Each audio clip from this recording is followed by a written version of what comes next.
सर्वप्रथम सर्वांना श्री स्वामी समर्थ. स्वामी महाराजांच्या कृपेने तुमच्या सर्व चांगल्या इच्छा पूर्ण होत ही स्वामींचरणी प्रार्थना करते आणि आजच्या व्हिडिओला सुरुवात करते. इंग्रजी नवीन वर्षाचा पहिला सण म्हणजे सुख सौभाग्याचा सण म्हणजे मकर संक्रांती. तिळगुळ घ्या, गोड गोड बोला. संक्रांतीचा उत्सव निसर्गाचा उत्सव आहे. पौष महिन्यात सूर्य मकर राशीत प्रवेश करतो, म्हणून या उत्सवाला मकर संक्रांत असे म्हणण्यात येते. सूर्य आपली पृथ्वीकडील परिभ्रमणाची दिशा बदलतो, तो उत्तरेकडे सरकत जात असतो, म्हणून या काळाला उत्तरायण असंही म्हटलं जातं. तर मकर संक्रांत 2026 कशावर आलेली आहे, कधी आहे, पुण्यकाळ कधी, काय करावे, काय टाळावे आणि कोणता एक रंग जो संक्रांत देवीने परिधान केलेला आहे. शास्त्रानुसार जो रंग संक्रांत देवी ज्या वर्षी परिधान करते तो रंग संपूर्ण मनुष्य जातीला वर्ज्य करावा लागतो असं शास्त्र सांगतं. म्हणून यावर्षी 2026मध्ये संक्रांत देवीने कोणता रंग परिधान केलेला आहे आणि तो रंग आपल्याला यावर्षी वर्ज्य करायचा आहे. संपूर्ण मकर संक्रांतबद्दल संपूर्ण माहिती आजच्या व्हिडिओमधून जाणून घेणार आहोत. व्हिडिओ संपूर्ण बघा. चॅनलवर नवीन असाल कृपया आपल्या चॅनलला सर्वांनी नक्की सबस्क्राईब करा. कमेंटमध्ये जरूर लिहा श्री स्वामी समर्थ. तर या वर्षीची मकर संक्रांत 14 जानेवारी 2026 बुधवारी आलेली आहे आणि याच दिवशी षटतिला एकादशी आलेली आहे. शुभ योग जुळून आलेला आहे. एकादशी आणि मकर संक्रांत एकत्रित साजरी होणार आहे. शुभ योग बऱ्याच वर्षांनी असा दिवस आणि असा सुवर्ण योग आलेला आहे. या दिवशी आपण नारायणांची, लक्ष्मी नारायणांची सुद्धा सेवा करायची आहे. तसं तर आपण या दिवशी पुण्य काळात आपण सर्व देवी देवतांची सेवा करत असतो. जप तप केल्याने आपल्याला 1000 पटीने पुण्य फळ प्राप्त होत असतं. त्याच दिवशी या वर्षी 2026 मध्ये मकर संक्रांत आणि एकादशी एकत्रित आल्याने सुवर्ण योग आहे. जेवढी सेवा होईल नारायणांची, लक्ष्मी नारायणांची एकत्रित सेवा जरूर करायची आहे. तर मकर संक्रांत 14 जानेवारी बुधवारी पुण्यकाळ 3:06 ते संध्याकाळी 6:20 हा मकर संक्रांतीचा पुण्यकाळ आहे. पुन्हा एकदा सांगते, 14 जानेवारी 2026 बुधवार रोजी दुपारी 3:06 ते संध्याकाळी 6:20 हा पुण्यकाळ असणार आहे. या वेळात, या काळात केलेली सेवा आपल्याला अधिकाधिक आपल्याला सुख सौभाग्य पुण्य प्राप्त करून देत असते. जे काही मनुष्याकडून कळत न कळत पाप झालेली असतात, तर मकर संक्रांतीला पुण्य काळात केलेली सेवा आपल्याला सर्व पापांपासून मुक्त करत असते. मकर संक्रांतीला दुपारी 3:06 सूर्य मकर राशीत प्रवेश करेल. याच वेळाला, याच काळाला पुण्यकाळ असं म्हटलं जातं. पुण्य काळात महिलांनी वाण द्यावे, वसा घ्यावा, जप तप दान धर्म. दरवर्षी संक्रांत देवीचे स्वरूप थोडेसे बदललेले असते. वाहन, उपवाहन, शस्त्र, वस्त्र यामध्ये थोडाफार बदल होत असतो. तर यावर्षी 2026 मध्ये संक्रांत देवीचे वाहन हे वाघ असून उपवाहन घोडा आहे. तिने यावर्षी पिवळे वस्त्र परिधान केलेले आहे. यावर्षी 2026 मध्ये संक्रांत देवीने हे पिवळे वस्त्र परिधान केलेले आहे. संक्रांत देवी ही दुसरी तिसरी कुणी नसून अंबाबाईच आहे, आपली महालक्ष्मीच आहे. 3.5 शक्तिपीठ ही संक्रांत देवीचंच एक रूप आहे. म्हणजे ज्या वर्षी संक्रांत देवी ज्या रंगाची वस्त्र नेसून येते तो रंग आपण त्या वर्षी वर्ज्य करावं. त्या रंगाचे कपडे, साडी, वस्त्र नेसू नये, घालू नये अशी जुनी शास्त्रानुसार आपली परंपरा आहे. तुम्ही जर या गोष्टी शास्त्रानुसार मानत असाल, परंपरेनुसार, तर यावर्षी 2026 मध्ये तर परंपरेनुसार यावर्षी आपल्याला पिवळा रंग वर्ज्य आहे, म्हणून सर्वांनी पिवळा रंग हा टाळायचा आहे. यावर्षी पिवळा रंग घालू नका. महिलांनो, दादांनो, मुलं असतील तर पिवळ्या रंगाचे यावर्षी कपडे मकर संक्रांती 2026 बुधवार रोजी षटतिला एकादशीच्या दिवशी अजिबात परिधान करू नका. तुम्ही जर जुनी परंपरा मानत असाल तर यावर्षी पिवळा रंग वर्ज्य आहे. संक्रांत देवीने हातात गदा घेतलेली आहे. तिने केशराचा टिळा लावलेला आहे. ती वयाने कुमारी असून ती बसलेली आहे. वासाकरता तिने हातात जाईचे फूल घेतलेले आहे आणि ती पायस म्हणजे खीर भक्षण करत आहे. म्हणून या वर्षी मकर संक्रांतीच्या दिवशी दुधाचे पदार्थ सुद्धा आपल्याला वर्ज्य करायचे आहे. संक्रांत देवीचे सर्प जातीचे स्वरूप आहे. तिने मोती परिधान केलेले आहे. तिचं वार नाव नक्षत्र नाव मंदाकिनी आहे. ती पूर्वेकडून पश्चिमेकडं जात आहे आणि तिचं मुख वायव्य दिशेस आहे. असं यावर्षी 2026मध्ये संक्रांत देवीचे स्वरूप आहे. या दिवशी स्नान दान जप तप तर्पण या विधी पुण्य काळात अवश्य कराव्या. अतिशय पुण्यकारक मानलं जातं. तीळ मिश्रित या वर्षी मकर संक्रांती बुधवारी आलेली आहे आणि या दिवशी षटतिला एकादशी सुद्धा आहे. सर्वांनी आंघोळीच्या पाण्यात चिमूटभर पांढरी तीळ टाका किंवा काळी तीळ टाकली तुम्ही तरीही चालेल. पांढरी तीळ टाका. लहान लेकरांना आंघोळ घालाल, आपण आंघोळ कराल, थोडीशी चिमूटभर पांढरी तीळ टाका आणि त्या तीळ मिश्रित पाण्याने किंवा तुमच्याकडं गंगाजल असेल ते सुद्धा टाका. म्हणजे आपल्याला तीर्थक्षेत्री स्नान केल्याचं सुद्धा पुण्य फळ मिळेल आणि आपले काही शारीरिक मानसिक त्रास असतील ते सुद्धा निवारण होतील. म्हणून चिमूटभर तीळ आणि गंगाजल टाकून सर्वांनी आंघोळ करायची आहे. लहान लेकरांपासून मोठ्यांपर्यंत संक्रांत दिवशी हा उपाय जरूर करायचा आहे. आंघोळीनंतर सूर्यनारायणाला सुद्धा थोडंसं पाणी घ्यायचं आहे तांब्याभर. त्यात चिमूटभर तीळ टाका, पांढरी जरी टाकली चालेल. थोडंसं हळदी कुंकू टाका, एखादं फूल टाका आणि प्रथम आंघोळीनंतर प्रथम सूर्यनारायणाला अर्घ द्यायचा आहे, नमस्कार करायचा आहे. तुमच्या मनातील इच्छा सूर्यनारायणाला सांगायची आहे.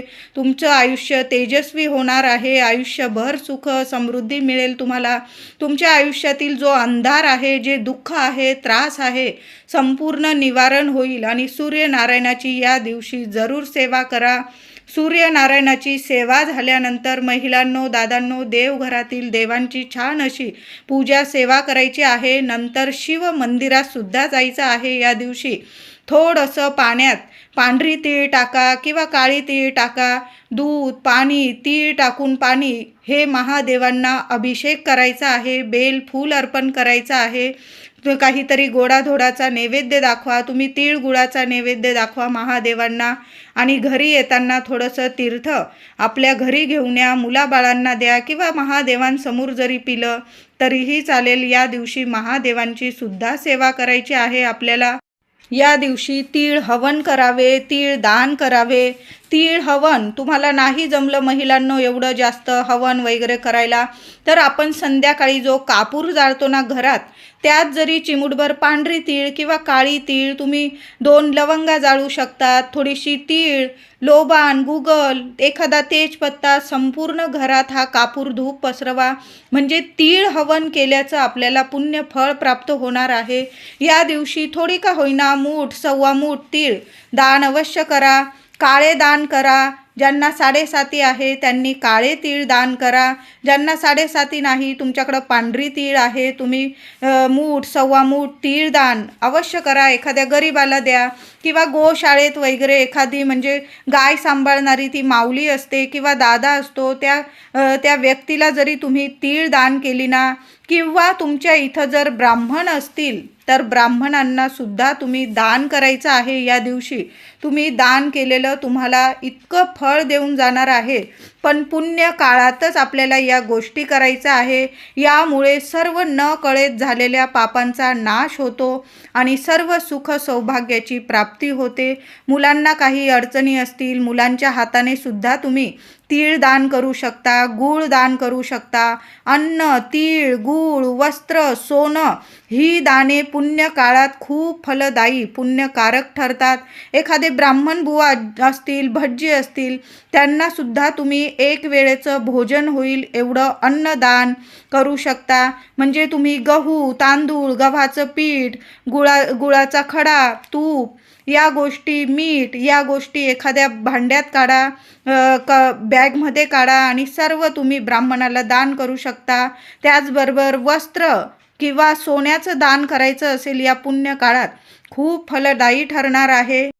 मकर संक्रांतीच्या दिवशी संपूर्ण दिवस रात्र ब्रह्मचर्याचं पालन करायचं आहे. मांसाहार मद्यपान करायचा नाही आहे. कुणालाही कठोर बोलू नका, कुणाचा अपमान करू नका, कुणाविषयी मनात द्वेष ठेवू नका. या दिवशी भांडणं, वाद विवाद, महिलांनो दादांनो, हे 3 दिवस म्हणजे संक्रांत हा सण खरं तर रथसप्तमीपर्यंत आपण साजरा करत असतो, पण संक्रांतीचे हे 3 दिवस खूप महत्त्वाचे असतात. 13 तारखेला भोगी, 14ला संक्रांत आणि 15ला कर, असा हा 3 दिवसाचा सण खूप महत्त्वाचा आहे. या 3 दिवसात तरी आपल्या घरात वादविवाद होणार नाही, भांडणतंटा होणार नाही, कारण एकदा का कटकट लागली की मग वर्षभर घरात कटकट राहते. म्हणून या गोष्टी या दिवशी आणि या 3 दिवसात तरी टाळायचं आहे. मौन धरून घ्या, कुणाशीच बोलू नका. एकदा का कटकट लागली की खरोखर वर्षभर घरात किंवा आपल्या प्रगतीला, आपल्या कामाला सुद्धा कटकट लागून जाते. कुणाचे म्हणजे शिव्या शाप आपल्याला लगेच या 3 दिवसात लगेच लागून जातात. मग कुठल्या कामात यश मिळत नाही, प्रगती होत नाही आणि मग वर्ष आपलं कटकटीतच जात असतं. म्हणून भोगी, संक्रांत आणि कर वर्षातले हे 3 दिवस तरी कुणाशीच बोलू नये. अगदी घरात सुद्धा वादविवाद होईल अशा गोष्टी टाळायच्या आहे. मौन धरून घ्या. जेवढं गरज आहे ना तेवढंच एकमेकांशी बोला. शब्दाला शब्द वाढतो आणि मग वर्षभर आपण म्हणतो या छोट्या मोठ्या गोष्टी असतात, पण वर्षभर आपलं कटकटीत जात असतं. म्हणून या गोष्टी खरोखर टाळायच्या आहे. कुणाशीच बोलू नका आणि बाहेरच्यांशी तर अजिबात नाही.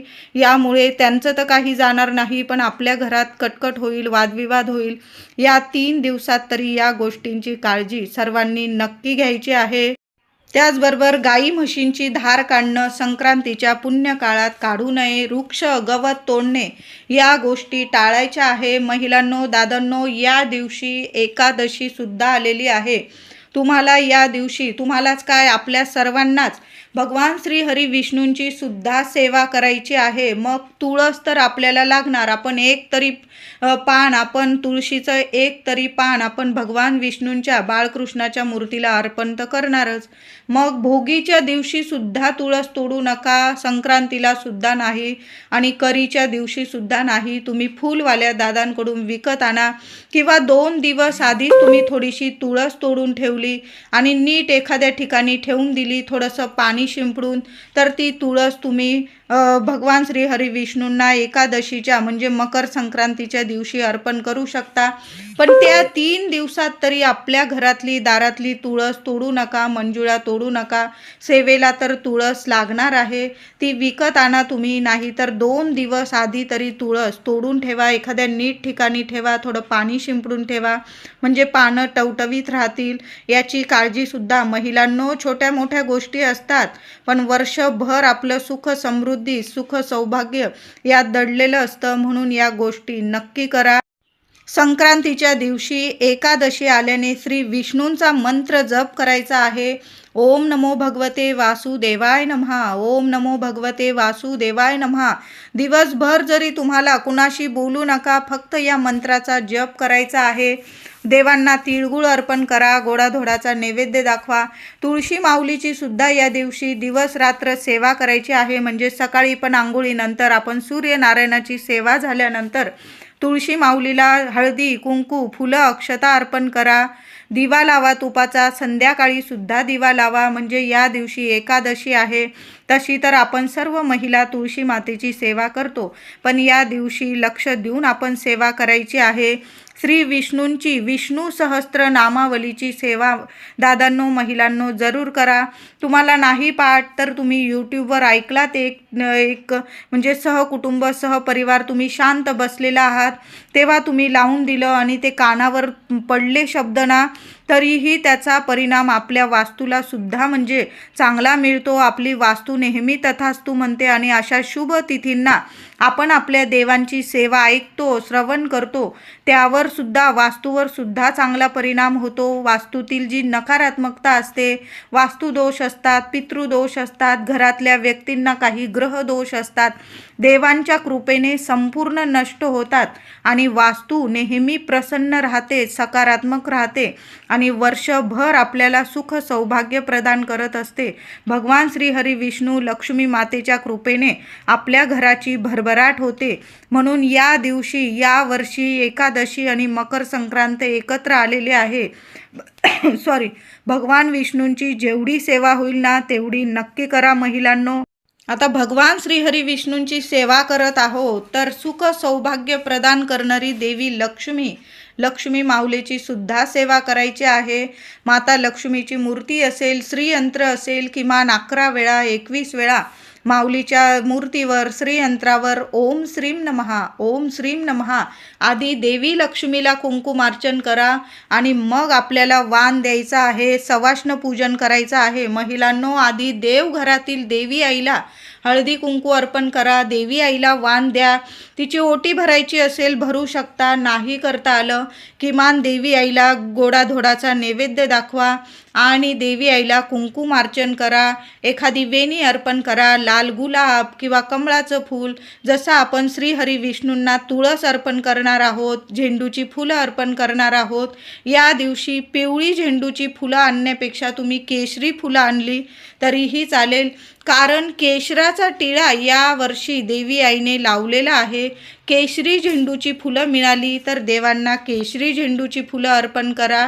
आणि आपण महादेवांना बेलपत्र अर्पण करू, गणपती बाप्पांना आपण दुर्वा अर्पण करू. तसंच भगवान श्रीहरी विष्णूंना जेवढी तुळशीची पानं असतील ना तेवढी तुळशीची पानं अर्पण करा. माता लक्ष्मीला एखादं कमळाचं फूल अर्पण करता आलं तर कमळाचं फूल अर्पण करा. या दिवशी कुलदेवीचा मंगल कलश भरायचा आहे. देवी आईला सुद्धा फूल वेणी अर्पण करा. माता लक्ष्मीला ओम श्रीम नमहा, ओम श्रीम नमहा, देवी आईला कुंकुमार्चन करा. आपली कुलदेवीचा टाक असेल, फोटो असेल त्यावर सुद्धा आधी कुंकुमार्चन करा आणि मग आपल्याला सवाष्ण पूजायचं आहे, वाण द्यायचं आहे. तर यावर्षी मकर संक्रांतीला पिवळा रंग वर्ज्य आहे. तर महिलांनो, लाल कलरची साडी नेसा, हिरव्या रंगाची, निळ्या रंगाची, मोरपिशी, गुलाबी, सोनेरी कलर सुद्धा तुम्ही नेसू शकता. असं नाही की पिवळा रंग वर्ज्य आहे म्हणून दागदागिने घालायचे नाही, देवी आईला हळद अर्पण करायचं नाही, असं अजिबात नाही. ऊन पडतं, सूर्यनारायण आपल्याला ऊन देतात, प्रकाश देतात, तो सुद्धा पिवळा धमक असतो. मग तो प्रकाश काय आपण अंगावर घेत नाही का? तर घेतोच ना, त्याशिवाय तर आपला दिवस सुद्धा उजाडत नाही. तशाच पद्धतीने फक्त आपल्याला पिवळा रंग वर्ज्य करायचा आहे. बाकी तुम्ही सोन्याचे दागिने घालू शकता, हळदी कुंकू लावू शकता, देवी आईला हळदी कुंकू अर्पण करा, सोन्याचे दागिने घाला, सोनेरी साडी घाला, लाल घाला, हिरवी घाला, निळी घाला, मोरपिशी, गुलाबी, जांभळा, जे रंग असतील ना त्यात एक रंग म्हणजे यावर्षी तुम्ही काळ्या रंगाची साडी महिलांनो आनंदाने नेसू शकता. फक्त तुमच्या कुलदेवीला जर काळा रंग वर्ज्य असेल तर तुम्ही काळा रंग नेसू नका. ज्याची त्याची परंपरेनुसार पद्धत असते. काही घरांमध्ये काळा रंग कायमस्वरूपी वर्ज्य असतो, मग तुम्ही काळा रंग नेसू नका. मोठे व्यक्ती सांगतात नेसू नका नेसू. ज्या व्यक्तींना, ज्या महिलांना काळा रंग घालत असाल तुम्ही दरवर्षी, ज्या वर्षी काळा रंग देवी आईने परिधान केलेला असतो, मकर संक्रांतीने आपण काळा रंग वर्ज्य करतो, तर या वर्षी देवी आईने पिवळा रंग नेसलेला आहे, तर पिवळा रंग या वर्षी वर्ज्य आहे. काळा रंग सगळ्यांनी नक्की नेसा, परिधान करा. पुरुष असतील, माझे दादा असतील, मुलं मुली, महिला सर्वांनी काळ्या रंगाचे कपडे अवश्य यावर्षी घाला. महिलांनो, मकर संक्रांतीला नवीन हिरव्या रंगाच्या काचीच्या बांगड्या जरूर हातात घाला. आधीच्या असतील काढून टाका, नवीन बांगड्या थोड्या जरी भरायच्या असतील भरू शकता. पण एक बांगडी आपण जेव्हा कासाराकडं, दादांकडं जातो किंवा मावशींकडं बांगड्या भरायला जातो तर तुम्ही डझनभर बांगड्या घेत असाल तर एका हातात 6 घालतात, तर आपण उजव्या हातात 7 बांगड्या घालायच्या आहे. डाव्या हातात तुम्ही 6 घातल्या तर उजव्या हातात घालताना एक बांगडी जास्तीची मागून घ्यायची आहे. यामुळे आपल्या सुख सौभाग्यात भर पडते. आपल्या पतिदेवांना रात्रंदिवस प्रगती मिळते, मुलाबाळांची घरात प्रगती होते. म्हणून घरातल्या गृहलक्ष्मीने मकर संक्रांतीला बांगड्या भरताना, काचेच्या बांगड्या भरताना तुम्ही डझनभर घेताय, 2 डझन घेताय, जेवढ्या घेताय एक बांगडी जास्तीची आठवणीने मागून घ्यायची आहे. तुम्ही लाखेच्या बांगड्या भरत असाल, आजूबाजू सोन्याच्या लाखेच्या तुम्ही बांगड्या घालत असाल घाला, पण काचेच्या बांगड्या भरताना एक बांगडी जास्तीची आठवणीने मागून घ्या, भरून घ्या. तुम्हाला खूप सुख सौभाग्यात भर पडेल आणि दिवस रात्र तुमच्या कुटुंबाची, संपूर्ण कुटुंबाची प्रगती होईल. बांगड्या घेताना पिवळा रंग वर्ज्य करायचा आहे. काळ्या रंगाच्या तर बांगड्या, आपण कपडे घालतोय काळे म्हणून काळ्या बांगड्या महिलांनो घालू नका. हिरव्या बांगड्या घाला. काळ्या रंगावर हिरव्या बांगड्या घातल्याने काही बिघडत नाही. हिरव्या काचेच्या बांगड्या घाला किंवा तुम्ही ज्या रंगाची साडी घालत असाल त्या रंगाच्या घाला, पण पिवळ्या रंगाच्या बांगड्या यावर्षी वर्ज्य करा. आणि काळ्या रंगाच्या बांगड्या विवाहित स्त्रीने कधीच घालू नये. या गोष्टी तुम्ही पाळत असाल तर जरूर पाळा. भोगीला, संक्रांतीला सुगड पूजा करावी. 7-11 बायकांना बोलावून विडे पुजावे व पानावर बोरं, शेंगा, भाज्या, ऊसाचे खांड, पाल्याचे हिरवे चणे असं सर्व देऊन हळदी कुंकू करतात. पण भोगीला तिळीचे लाडू, तीळ कुणाला देऊ नका. जेव्हा आपण मकर संक्रांतीला देवांना आधी तीळ गुळ आपण अर्पण करतो, नैवेद्य दाखवतो आणि मगच आपण इतरांना आपण तिळगुळ द्यावं. आधी स्वामींना, आपल्या देवघरात गणपती बाप्पांना, आपल्या कुलदेवीला, स्वामींना, तुमच्या देवघरात जे देवी देवता असतील आधी त्यांना तिळगुळ द्यावं मकर संक्रांतीला आणि मगच इतर मंडळींना तुम्हाला तिळगुळ द्यायचा आहे.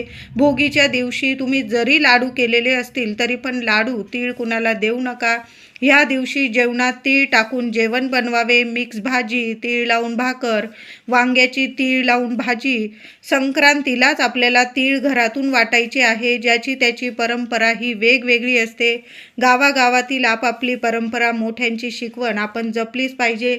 ज्यांची लग्नानंतर पहिलीच संक्रांत आहे, हळदी कुंकू करत असाल, त्यांनी हळदी कुंकवात काय वाण द्यावं, तर तुम्ही हळदी कुंकू पहिल्यांदाच करत आहात तर कुंकवाचे करंडे, टिकल्यांची डबी, कुंकवाची डबी देताना थोडं का होईना हळदी कुंकू त्यात भरून द्यावं, तरच हळदी कुंकवाला वाण द्यायला महत्त्व असते. पहिल्यांदा जेव्हा लग्नानंतर तुम्ही पहिल्यांदाच मकर संक्रांतीला हळदी कुंकू करत असाल तर या गोष्टींचं पालन जरूर करा. लग्नानंतर 5 वर्ष झालेली आहे किंवा जास्त वर्ष झालेली आहे, तुम्ही मग छोटे मंगळसूत्र, बांगड्या, टिकल्या, आरसे, मेहंदी कोण, आरसा शक्यतो देऊ नका. काच कुणाला देऊ नका. मेहंदी कोण किंवा तुम्हाला जे परवडेल ते वाण तुम्ही देऊ शकता. भोगी, संक्रांत आणि कर या 3 दिवसात, जानेवारीच्या या 3 दिवसात तरी आपल्या राहत्या घरात, आपल्या वास्तूत आपण चुकून सुद्धा कुणाच विषयी वाईट बोलू नका. आपले लेकरं बाळं असतील, चुकले माकले एक सुद्धा शब्द आपल्या वास्तूत आपल्या लेकरांबद्दल असेल किंवा इतर मंडळींबद्दल तुम्हाला त्रास देत असतील तरी पण आपल्या वास्तूत या 3 दिवसात तरी अजिबात चुकून सुद्धा वाईट शब्द, शिवी, गाळ, भांडण, तंटे या गोष्टी आपल्याला टाळायच्या आहे. वास्तू नेहमी तथास्तू म्हणते आणि हे 3 दिवस वर्षातले खूप महत्त्वाचे असतात, नाहीतर मग आपल्याला वाईट परिणाम भोगावे लागतात. मकर संक्रांतीच्या हळदी कुंकू रथसप्तमीपर्यंत करत असतो. फक्त करीचा एक दिवस सोडून द्यावा महिलांनो, बाकी सगळेच दिवस छानच आहे. 14 जानेवारी 2026 ते 25 जानेवारी रथसप्तमीपर्यंत हळदी कुंकू करायचं आहे. सर्वच दिवस तसे छानच आहे. महिला संक्रांतीला सुगड पूजन करतात, तेव्हाच हळदी कुंकूसुद्धा काही ठिकाणी करून घेतात. घरामध्ये सुगड पूजन करतात आणि त्याच महिलांना तुम्ही हळदी कुंकू देत असाल तर मग तुमचं मकर संक्रांतीलाच होऊन जातं हळदी कुंकू.